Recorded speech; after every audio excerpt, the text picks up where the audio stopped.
Welcome back to the deep dive. We have a really massive stack of research on the table today that is honestly a little terrifying, but also incredibly inspiring. We're looking at a war that has been going on for basically as long as humans have walked the earth. It's the oldest war in human history, really, and it's one we are still fighting every single day, in every single kitchen on the planet. It is. It's humanity versus the microbe. We're talking about the war on rot.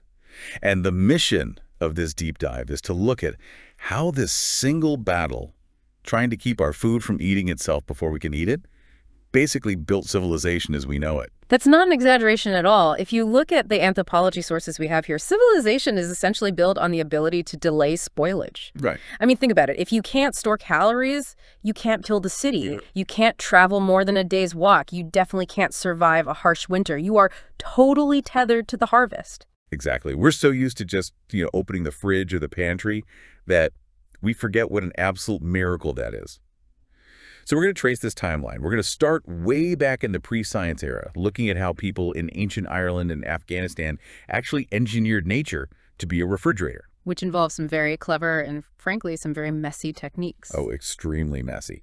Then we're getting into what you'd call the scientific revolution of food, which involves Napoleon, a confectioner, and a very dramatic cash prize that kind of changed the world. And we'll see how we went from burying butter in swamps to the high-tech stuff, like blasting guacamole with the pressure of the ocean floor just to keep it green. Which is wild. And finally, we're going to settle a very modern debate. We're going to look at the actual chemistry of instant noodles and debunk some massive myths about what's actually in that flavor packet. Spoiler alert, it's not wax. Good to know. But let's start with the basics, the ticking clock. The sources describe food spoilage as a biological arms race. What does that actually mean for the listener? Well, it means that from the exact moment a plant is harvested or an animal is killed, nature hits the self-destruct button. Wow. Yeah. When a berry is on the bush, it has a functioning immune system. It's actively fighting off invaders. But the moment you pluck it, those defenses just shut down. And immediately, the environment attacks. So who are the attackers in this scenario? It's a multi-front assault. First, you have enzymes inside the food's own cells that start digesting it from the inside out. Oh, so it eats itself. Exactly, that's called autolysis. Then you have oxidation, that's oxygen in the air, turning fats rancid and turning your fat apples brown. And then, of course, you have the external invaders, bacteria, molds, and yeast. And they want those nutrients just as much as we do. Exactly. They're competing for the exact same fuel. Our job for 10,000 years has been to build a wall between our food and those microbes. We are basically trying to pause biology. And before we had electricity or even the concept of a germ, we used the earth itself.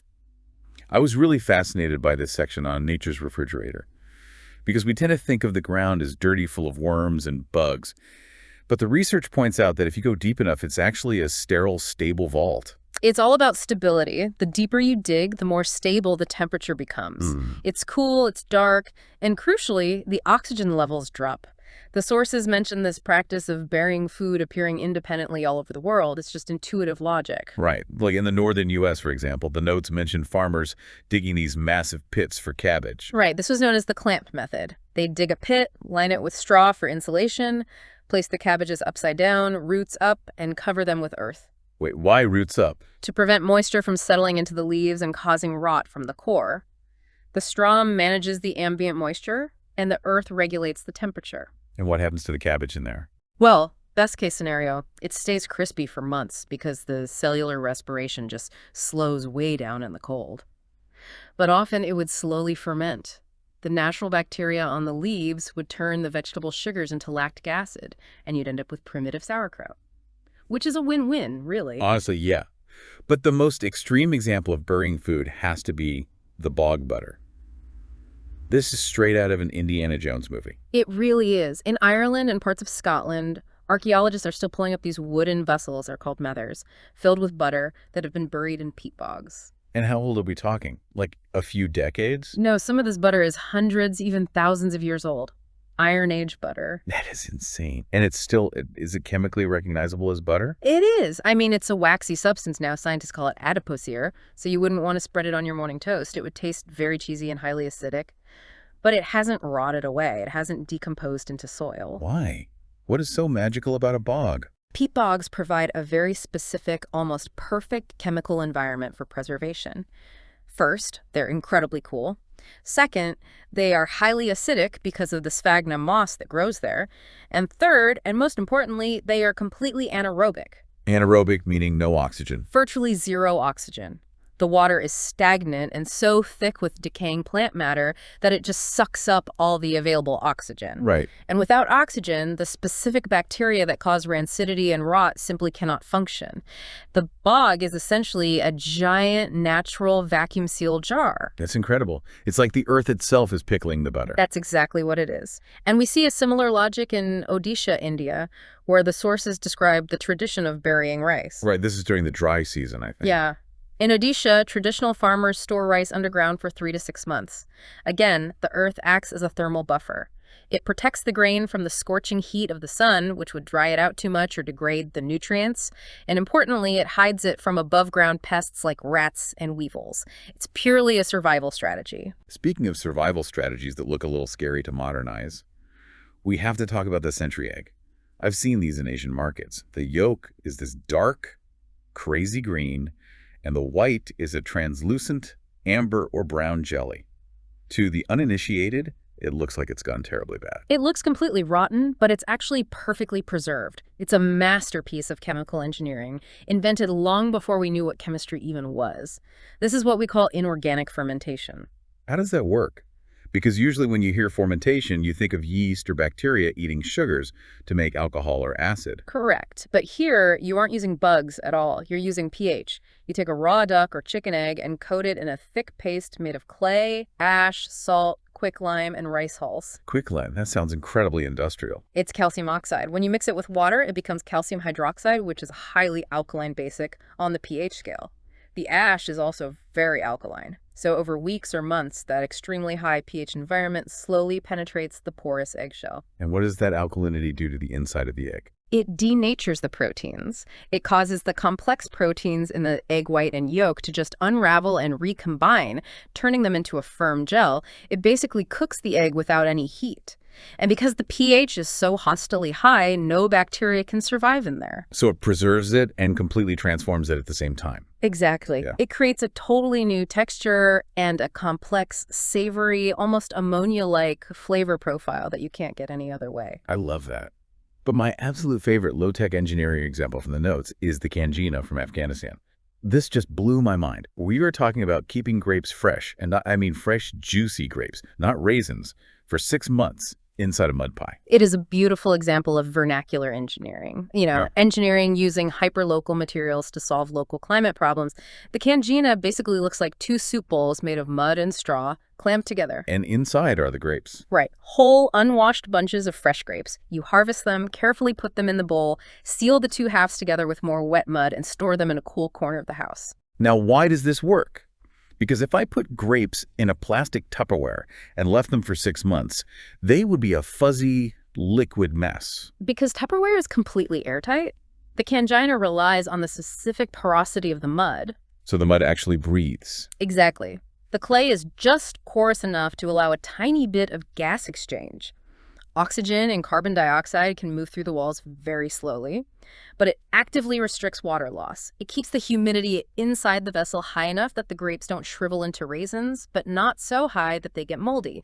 It creates a passive control environment. That is surprisingly high tech for a literal ball of mud. It's brilliant. So you can be up in the mountains of Afghanistan in the dead of winter when absolutely nothing grows, cracking open a mud ball and eating fresh summer food. That vitamin C could literally be the difference between health and severe sickness. That is the very definition of ingenuity. But we also saw evidence of preservation at a much, much larger scale. The notes on ancient India and the Harappan civilization, these guys weren't just burying small bowls, they were urban planners. Oh, the Harappans were incredibly sophisticated. We are talking about the Indus Valley civilization thousands of years ago. Excavations have found these massive granaries with a very specific, deliberate layout. 27 storage blocks arranged crosswise. Like crosswise, that seems really specific. It's all about airflow. The biggest enemy of stored grain is moisture. If grain gets wet, you get mold, and specifically, you can get aflatoxins, which are deadly. By arranging the massive blocks crosswise with passages between them, the Harappan engineers ensured constant passive ventilation. It dried the grain using the wind. They basically built the building itself to be a machine. They did, and they combined that massive architecture with micro-level chemistry. The notes mention their use of biopesticides. Yeah, we hear about turmeric as a superfood today or a fancy latte ingredient, but they were using it as bug spray. Effectively, yes. They would mix neem leaves, ash, and turmeric powder directly into the grain bins. How does that actually work against bugs? Neem is essentially nature's insecticide. It contains a compound called azetorectin. It disrupts the hormonal systems of insects. It stops them from feeding, molting, and reproducing. Turmeric has strong antimicrobial and antifungal properties. Now, the Harappans didn't know the molecular structure of azetorectin, obviously. Why the result? Exactly. They knew that if you put neem leaves in the wheat, the weevils didn't eat it. It was empirical knowledge. They just observed, I don't know why this works, but I know it keeps my family alive through the dry season, so I'm going to keep doing it. That is the recurring theme here. Empirical knowledge. Doing what works without knowing the underlying mechanics. Until we hit the 19th century. That's when the why actually starts to matter. And interestingly, it all starts with a cash prize. Yes. Section 2 of our deep dive, the prize, the confectioner, and the chemist. This is where the story completely shifts from local farmers trying to survive the winter to massive armies trying to conquer the world. The context here is vital. It's 1795. The Napoleonic Wars are raging. France is fighting half of Europe. And the French government realizes they have a massive systemic problem. They have a logistics nightmare. Their soldiers aren't just dying from bullets or bayonets. They are dying from scurvy and extreme malnutrition. You can't march on an empty stomach, and you certainly can't march on rotten meat. Exactly. The supply lines are just becoming way too long. The traditional salted meat and hardtack, those dry, tooth-breaking biscuits, they just weren't cutting it. Soldiers were weak. So the Directory, which was the government of France at the time, offers a massive prize, 12,000 francs, to anyone who can invent a reliable method to preserve fresh food for the military and the Navy. That's a fortune back then. It's life-changing money. And the guy who wins it isn't a scientist. He's not a biologist or an engineer. He's a candy maker. Nicholas Appert. He was a confectioner and a chef. And this is key because his background was working with sugar. He already knew that if you preserved fruit in heavy sugar syrup and sealed it tightly in a bottle, it didn't spoil. He started wondering, could I do this with soup? Could I do it with beef? With peas? So he essentially brute forced the scientific method in his own kitchen. For 15 years, he was completely obsessed. Now, he didn't have tin cans yet. He used glass champagne bottles because champagne bottles were the only glass thick enough and strong enough to withstand the intense heat he was using. Walk us through his process. What was he actually doing in that kitchen?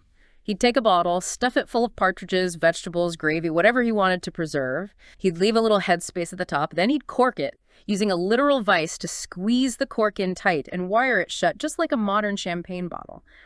Then, and this is the genius part, he would wrap the glass bottles in canvas sacks to prevent them from shattering against each other and boil them in a giant water bath for hours. This is the absolute birth of canning. He invented the retort process. It is. He finally presented his samples to the Navy. They took them on ships, sailed all the way around the equator, opened them months later, and the food was perfectly fresh. He won the prize in 1810 and became forever known as the father of canning.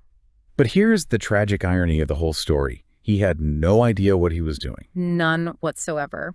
He published his book. It was called The Art of Preserving All Kinds of Animal and Vegetable Substances for several years because the government required him to share the secret to get the money. In it, he wrote that he firmly believed it was the combination of heat and the, quote, exclusion of air.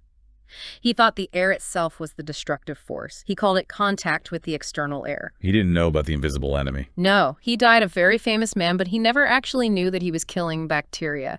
He thought he was just manipulating the air. It took another Frenchman, Louis Pasteur, to actually explain the ghost in the machine. Right, fast forward to 1864. Pasteur is studying wine spoilage, which is a very French problem to have. Right. And he realizes it's not the air that makes wine go sour. It's the microscopic dust floating in the air, which carries living, invisible organisms. And he proves this with the famous swan neck flask experiment. Yeah. I think we need to visualize this for a listener because it's such a brilliant elegant design. It is elegant science at its finest. Hmm. Pasteur takes a glass flask filled with nutrient broth, basically soup, and he heats the neck of the glass until it's soft and bends it into a long S shape, like a swan's neck.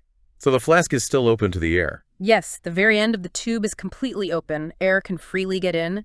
But here's the trick: gravity. The dust particles and bacteria floating in the air are heavy. As they enter the tube, they get trapped in the bottom curve of that S. They can't magically travel up and over the hump into the broth. So he boils the broth to kill whatever was already inside, leaves it open to the air, and nothing happens. Nothing. The broth stays perfectly clear and sterile for weeks. It proved once and for all that air itself doesn't cause rot. Germs carried by the air cause rot. But, and this was his ultimate mic drop moment, he then physically tilts the flask so the sterile broth washes into the neck, picks up that trapped dust, and goes back into the main bulb. And boom. Boom. Within hours, the broth is cloudy and absolutely teeming with bacteria. Germ theory was officially born. This changed everything for the canning industry. Because once we knew the actual enemy was heat-sensitive bacteria, we could optimize the process. We didn't have to guess anymore. But we still had a massive hardware problem. Appert was using glass bottles. And grass breaks, especially if you're a soldier diving into a muddy trench or a sailor on a violently rocking ship. Right. Enter the tin can. Peter Durand, a British merchant, read Appert's work and patented the tin can in 1810. But we have to talk about these early cans because they were absolute beasts. The notes literally call them ironclads. They were made of thick wrought iron, coated in a thin layer of tin. The metal was so incredibly thick, sometimes up to 5 millimeters, that the empty can sometimes weighed more than the food inside it. And the user interface was a total disaster. I actually laughed out loud at the instructions on these early labels. It literally said, cut round the top near the outer edge with a chisel and hammer. I mean, imagine you're a soldier, you're exhausted, you're starving, you're actively under fire, and you need a specialized tool belt just to eat your rations. It's a hilarious historical oversight. The can was invented in 1810, but the dedicated can opener wasn't invented until 1855. That's 45 years, 2 whole generations of people just smashing cans with rocks, bayonets, and chisels. Yeah, it wasn't until steel production improved, allowing for much thinner metal, that we finally got the claw opener and eventually the little serrated wheel opener we all use today. It just shows that innovation is never a straight line. Sometimes you invent the vessel decades before you invent the key to open it. Exactly. So while Europe was figuring out how to boil iron bottles for the Navy, there was a completely different, deeply ancient philosophy of preservation evolving in South Asia. This brings us to Section 3, Traditional Indian Wisdom. This is a really crucial pivot in our discussion. In the West, specifically with canning, the whole goal was conservation. Keep the pea tasting exactly like a fresh pea. Keep the meat tasting like fresh meat. But in India, in the Indian tradition, preservated is very often about transformation. You actively turn the raw ingredient into something entirely new, something that is often healthier, more robust, and more digestible than the raw version. and the absolute superstar here is the pickle, or achar. But listeners, please get the image of a soggy Delhi dill pickle out of your head. This isn't just a cucumber swimming in white vinegar. The chemistry here is so much more complex. It's a multi-pronged chemical attack on bacteria. The sources detail how traditional Indian pickling uses a hurdle approach centuries before food scientists even coined that term. They use 2 main weapons, salt and oil. Let's break down the salt aspect first. The salt levels are extremely high, like 15 to 20%. Why so much? That creates a hypertonic environment. This is basic cellular osmosis. Nature always wants balance. If there is a very high concentration of salt outside the vegetable cells, the water inside the vegetable rushes out through the cell membrane to try and dilute the salt outside. And what happens to the bacteria on the food? The exact same thing happens to them. The water inside the bacterial cell forcefully rushes out into the salty brine.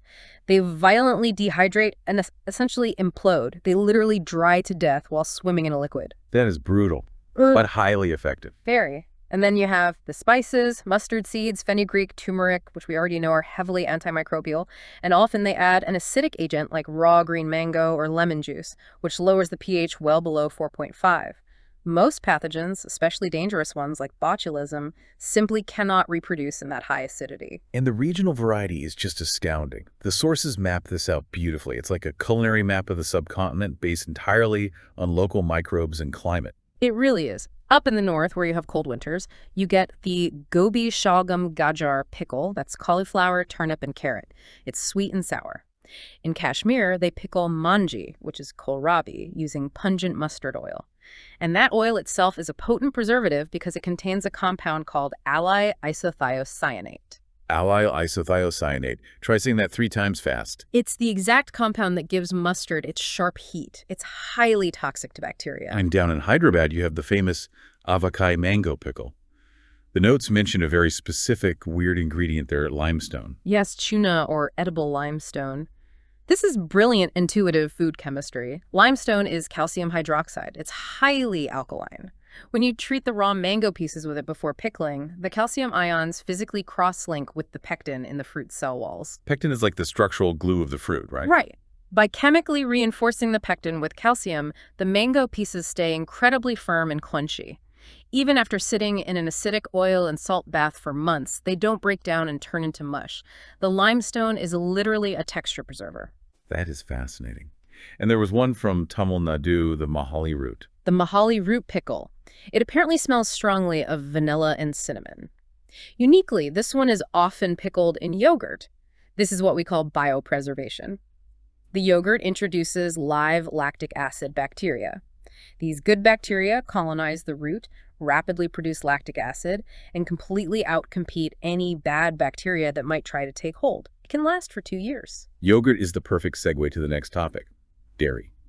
Because milk is basically a ticking time bomb in a hot climate like India. Oh, milk is the most perishable staple food item we have. It's full of sugar, protein, and water. It is a perfect all-you-can-eat buffet for bacteria. So historically, Indian culture developed what I like to call the ladder of preservation. You climb the ladder step by step to extend the life of the milk. Walk us up the ladder. Step 1.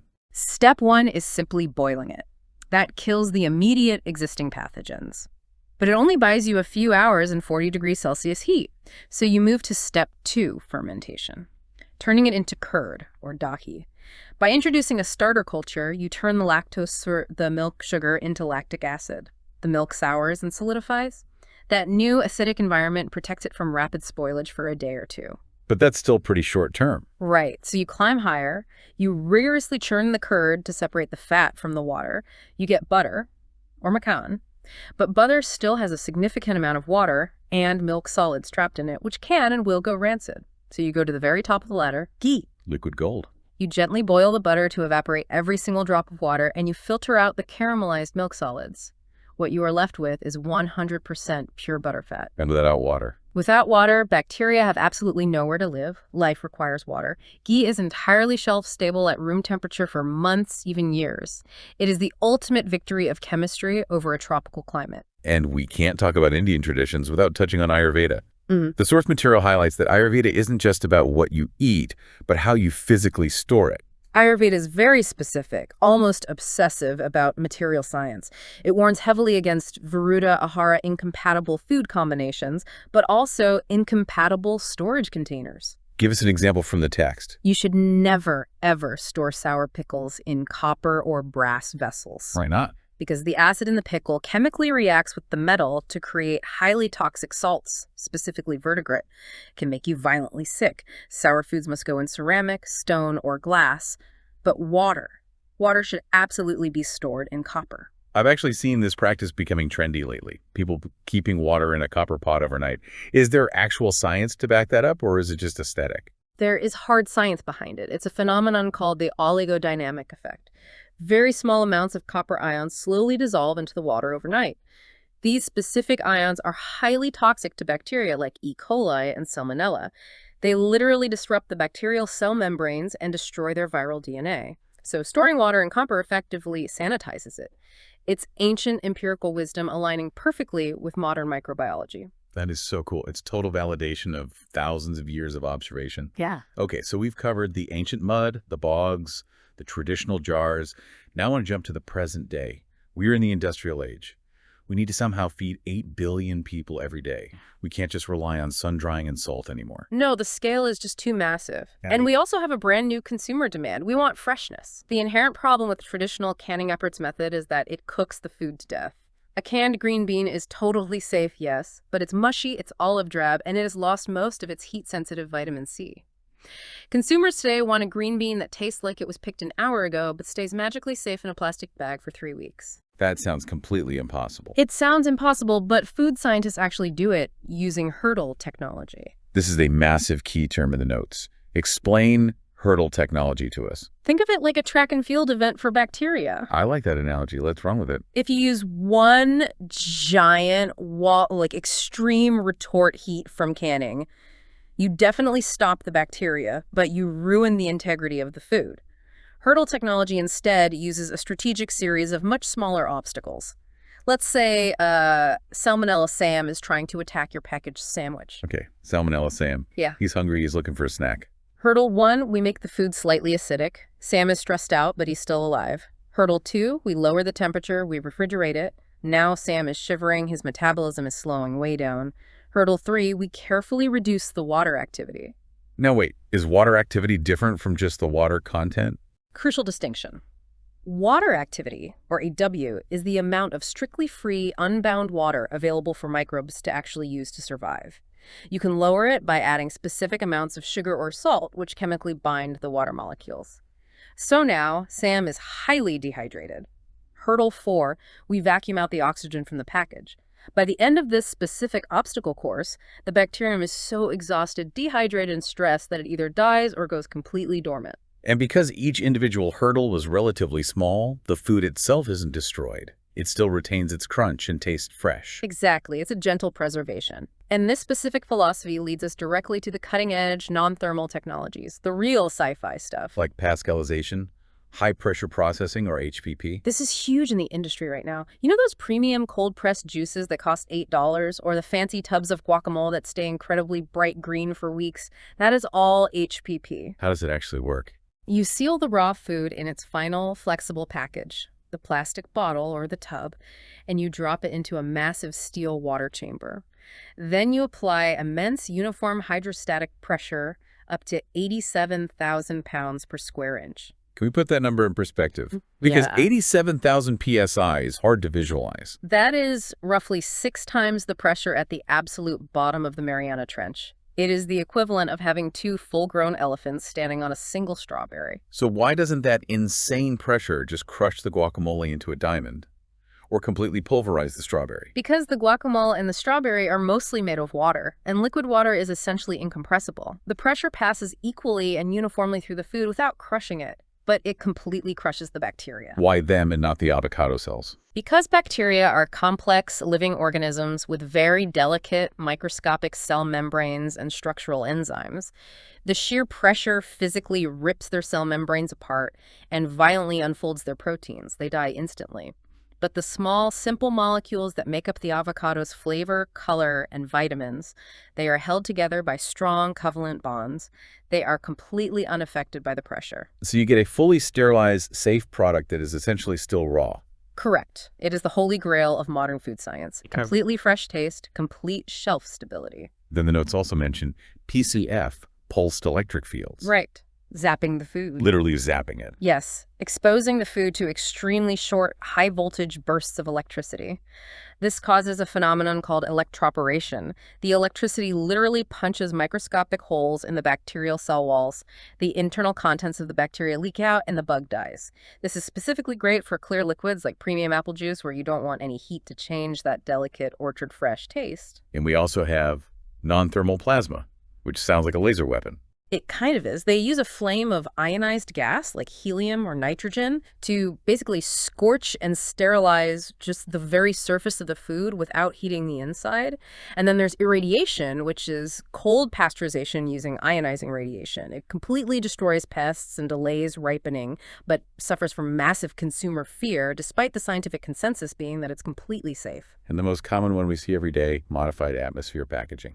The salad bag trick. Right. When you buy a bag of spinach, that isn't just regular air puffed in there, is it? No, it's a carefully calibrated mix. They drastically reduce the oxygen and increase the carbon dioxide. This literally slows down the breathing of the cut vegetables and stops the oxidation of meat. It puts the food into a temporary chemical coma. It really is a relentless war. We are attacking these microbes with Mariana Trench pressure, lightning bolts, plasma, radiation. We are throwing the entire physics textbook at them. But sometimes the battleground itself is totally misunderstood by the public. And that brings us to what might be the most controversial aisle in the grocery store, Section 5, the instant noodle aisle. Oh boy.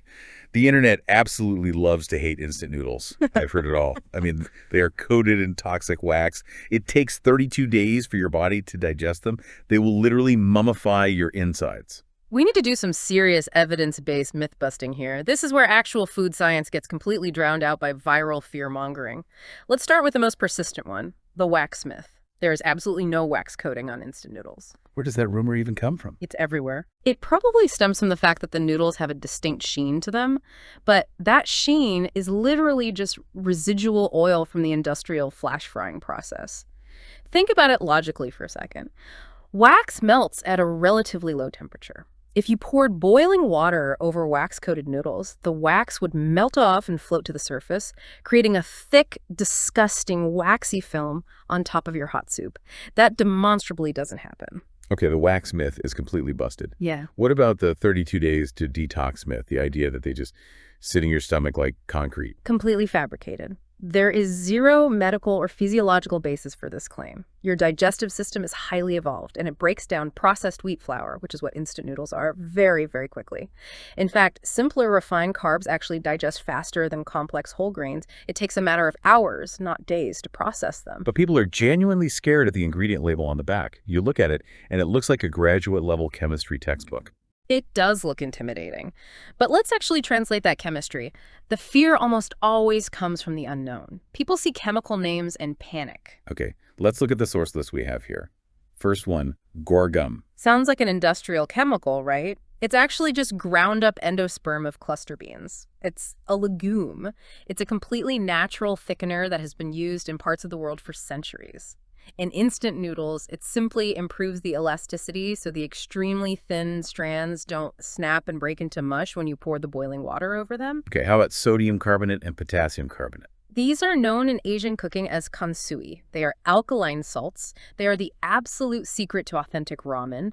They chemically interact with the wheat gluten to give the noodle that signature yellowish color and that distinct chewy, springy texture. Without them, you just have a bowl of soggy, pale spaghetti. They aren't evil preservatives. They are highly specific texture agents. Okay, but what about the actual hardcore preservatives? Because there is one here that gets a lot of press. TBHQ, tertiary butyl hydroquinone. That objectively sounds scary. It is a synthetic antioxidant. And yes, if you consumed it in massive, undiluted doses, it's certainly not good for you. But here is the critical nuance that everyone misses. TBHQ isn't there to stop bacteria from growing on the noodle. It's not. I assume that was the main microbial preservative. No. The noodle itself is completely dry. The water activity of a fried instant noodle block is practically zero.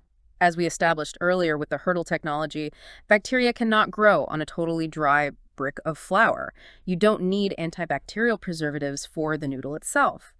TBHQ is strictly there to stop the residual frying oil from going rancid. It simply prevents rapid oxidation. So it just keeps it from tasting like old, spoiled paint. Exactly. And the amount used is strictly regulated by food safety agencies to mere parts per million. You would have to eat hundreds of entire packs of noodles in a single day to even begin to reach toxic levels of TBHQ. So the real primary preservative in instant noodles isn't actually a synthetic chemical at all, it's just dryness? Precisely. Remove the free water, remove the ability for life to exist. It's the exact same fundamental principle as the sun-dried Harapan wheat or the Afghan grapes we talked about in the very beginning. It's just achieved through a modern industrial flash frying process instead of the sun. So just to be totally clear for the listener, it's incredibly high in sodium, it's a massive hit of simple carbs, it is absolutely not a health food, but it's not a toxic wax bomb designed to mummify you. Correct. It's a highly processed fast food, not a biohazard. That honestly makes me feel a lot better about my occasional late-night pantry raids. Mm-hmm. So we've gone on this massive journey, from burying mud pies in the snow to high-pressure water chambers. When we look at this whole picture moving into Section 6, how do we weigh the ultimate cost of all this? It really is a complex series of trade-offs. Let's look at the sustainability angle first. Traditional methods like sun-drying or earthen pots have an essentially zero carbon footprint. The sun is free, the dirt is free, but they are highly unreliable. If an unseasonal rainstorm hits while your mangoes are drying, the entire crop rots. You lose massive amounts of food. And the modern methods. Modern methods like canning and especially freezing are incredibly reliable, but they are massive energy hogs. The cold chain, which is the global network of refrigerated trucks, massive chilled warehouses, and open supermarket freezers, consumes a staggering amount of the world's total electricity. We are paying a huge price in carbon emissions simply to save the calories. And nutritionally speaking, how do they compare? Traditional fermentation is actually the undisputed winner there. It actively adds nutritional value. Fermenting plain cabbage into sauerkraut creates highly bioavailable B vitamins and gut-friendly probiotics that simply weren't present in the raw vegetable. A fermented pickle can objectively be healthier than the raw cucumber. Whereas modern Canning successfully preserves the raw caloric value, but the extreme heat inherently destroys heat-sensitive nutrients like vitamin C. It's a necessary trade-off for perfect safety. Now, industrial freeze-drying is actually fantastic. It perfectly retains the shape, the cellular structure, and the exact nutrients, but the energy and financial cost to achieve that vacuum freeze is astronomically high. It's mostly just for astronauts and emergency rations. So when we weigh all this, the energy, the chemicals, the nutrition, what is the ultimate bottom line? The absolute bottom line is global food security. We currently have a human population of over 8 billion people. We technically produce enough raw calories to feed every single person, but we waste nearly a third of it globally, mostly because of post-harvest spoilage and rot. That's a staggering, tragic number. A third of all food. It is. So whether it's a high-tech silicon chip actively controlling the specific gas atmosphere in a colossal warehouse to keep millions of apples sleeping perfectly for a year, or a grandmother in a rural Indian village packing raw mangoes in heavily salted oil, efficient preservation is the only practical way we avoid mass starvation. It is the invisible, highly engineered, hidden infrastructure of our entire modern lives. We are constantly holding the line against the rot. We are holding the line, and mostly we are winning the war day by day. So as we wrap this up, what should the listener actively take away from this massive deep dive? I really think we just need to take a moment to appreciate the absolute miracle of the modern pantry. Next time you casually open a cheap can of diced tomatoes, think of Nicholas Appert tirelessly boiling exploding glass bottles in his kitchen for 15 years. Next time you eat a crunchy pickle, think of the brutal osmotic pressure violently dehydrating that bacteria so you don't get sick. And think of the ancient mud pies keeping grapes fresh in Afghanistan. Absolutely. The ingenuity is beautiful. But I want to leave you with one final kind of provocative thought based on the sources. We have historically moved from preserving food, which meant fundamentally changing it, accepting that a salty pickle tastes entirely different than a fresh cucumber, to an obsession with trying to keep it fresh forever. We aggressively demand that the avocado stays perfectly green for weeks. We want eternal youth for our groceries. We really do. But in relentlessly chasing that eternal, unblemished freshness through high-pressure processing and exact gas manipulation, have we accidentally lost the actual flavor of preservation? The deep, complex, funky, sour tastes of true fermentation. Maybe the ultimate goal shouldn't just be to scientifically freeze time, but to actually taste the time. Taste the time. I love that. That's a profound thought. Definitely something for everyone to think about the next time you're standing in the grocery store, choosing between the brightly lit, fresh produce aisle and the dusty, jarred aisle. Indeed. Thanks for joining us on this deep dive into the war on rot. Stay curious, stay well fed, and we'll catch you on the next one.